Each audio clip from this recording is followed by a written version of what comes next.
He called you king. Narrated by Sondra, Louise. Daniel 4. Nebuchadnezzar's second dream. Nebuchadnezzar the king, to all peoples, nations, and languages that dwell in all the earth, peace be multiplied to you. I thought it good to declare the signs and wonders that the Most High God has worked for me. How great are His signs, and how mighty His wonders. His kingdom is an everlasting kingdom, and His dominion is from generation to generation. I, Nebuchadnezzar, was at rest in my house and flourishing in my palace. I saw a dream which made me afraid, and the thoughts on my bed and the visions of my head troubled me. Therefore, I issued a decree to bring in all the wise men of Babylon before me, that they might make known to me the interpretation of the dream. Then the magicians, the astrologers, the Chaldeans, and the soothsayers came in, and I told them the dream, but they did not make known to me its interpretation. But at last, Daniel came before me. His name is Belteshazzar, according to the name of my God. In him is the spirit of the holy God. And I told the dream before him, saying, Belteshazzar, chief of the magicians, because I know that the spirit of the holy God is in you, and no secret troubles you, explain to me the visions of my dream that I have seen and its interpretation. These were the visions of my head while on my bed. I was looking, and behold, a tree in the midst of the earth, and its height was great. The tree grew and became strong. Its height reached to the heavens, and it could be seen to the ends of all the earth. Its leaves were lovely, its fruit abundant, and in it was food for all. The beasts of the field found shade under it. The birds of the heavens dwelt in its branches, and all flesh was fed from it. I saw in the visions of my head while on my bed, and there was a watcher, a holy one, coming down from heaven. He cried aloud and said thus, Chop down the tree and cut off its branches. Strip off its leaves and scatter its fruit. Let the beast get out from under it, and the birds from its branches. Nevertheless, leave the stump and roots in the earth, bound with a band of iron and bronze, in the tender grass of the field. Let it be wet with dew of heaven, and let him graze with the beasts on the grass of the earth. Let his heart be changed from that of a man. Let him be given the heart of a beast, and let 7 times pass over him.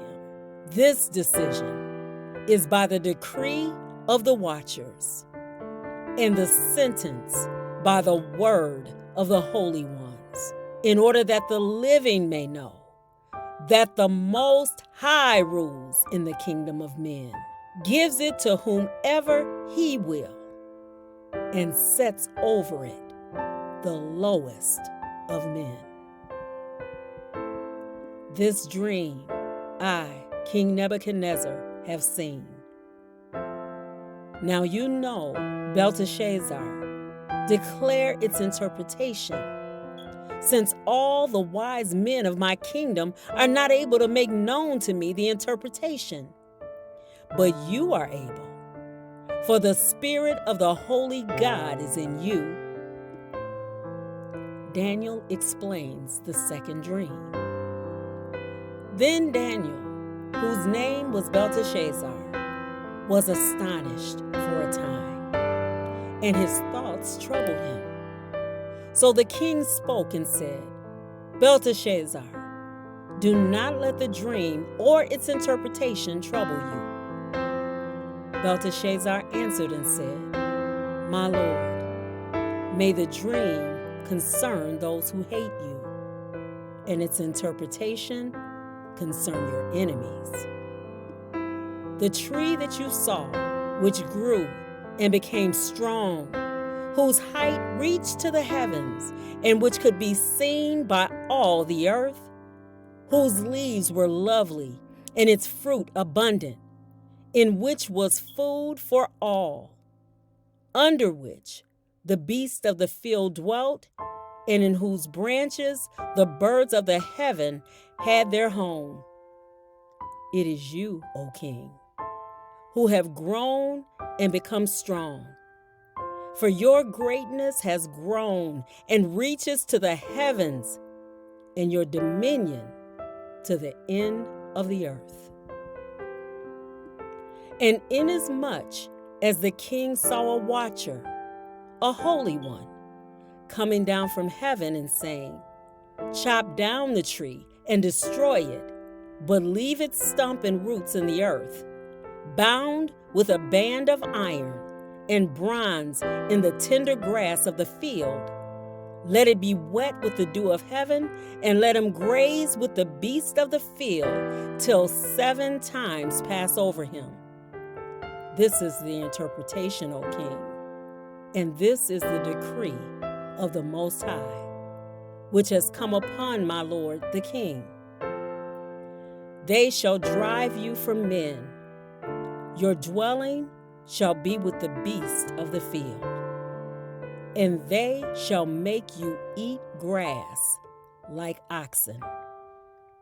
They shall wet you with the dew of heaven, and 7 times shall pass over you, till you know that the Most High rules in the kingdom of men, and gives it to whomever he chooses. And inasmuch as they gave the command to leave the stump and roots of the tree, your kingdom shall be assured to you, after you come to know that heaven rules.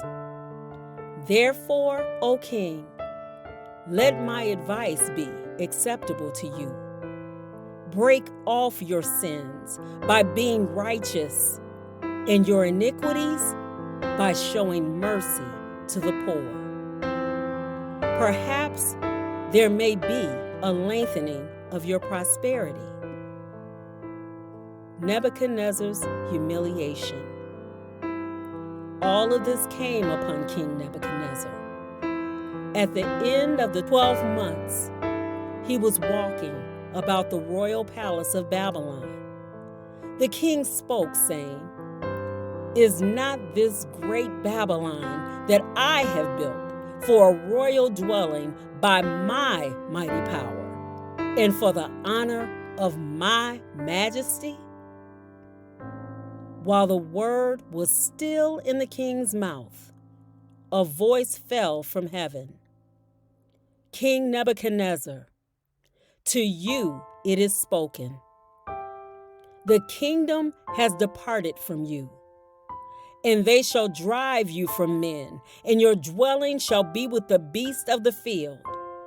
They shall make you eat grass like oxen, and 7 times shall pass over you, until you know that the Most High rules in the kingdom of men, and gives it to whomever he chooses. That very hour, the word was fulfilled concerning Nebuchadnezzar. He was driven from men and ate grass like oxen. His body was wet with the dew of heaven, till his hair had grown like eagle's feathers, and his nails like bird's claws. Nebuchadnezzar praises God. And at the end of the time, I, Nebuchadnezzar, lifted my eyes to heaven, and my understanding returned to me. And I blessed the Most High and praised and honored him who lives forever. For his dominion is an everlasting dominion, and his kingdom is from generation to generation. All the inhabitants of the earth are reputed as nothing. He does according to his will in the army of heaven. And among the inhabitants of the earth, no one can restrain his hand or say to him, "What have you done?" At the same time, my reason returned to me, and for the glory of my kingdom, my honor and splendor returned to me.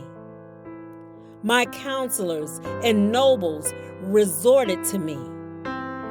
I was restored to my kingdom, and excellent majesty was added to me. Now I, Nebuchadnezzar, praise and extol and honor the King of heaven, all of whose works are truth, and his ways justice, and those who walk in pride he is able to put down.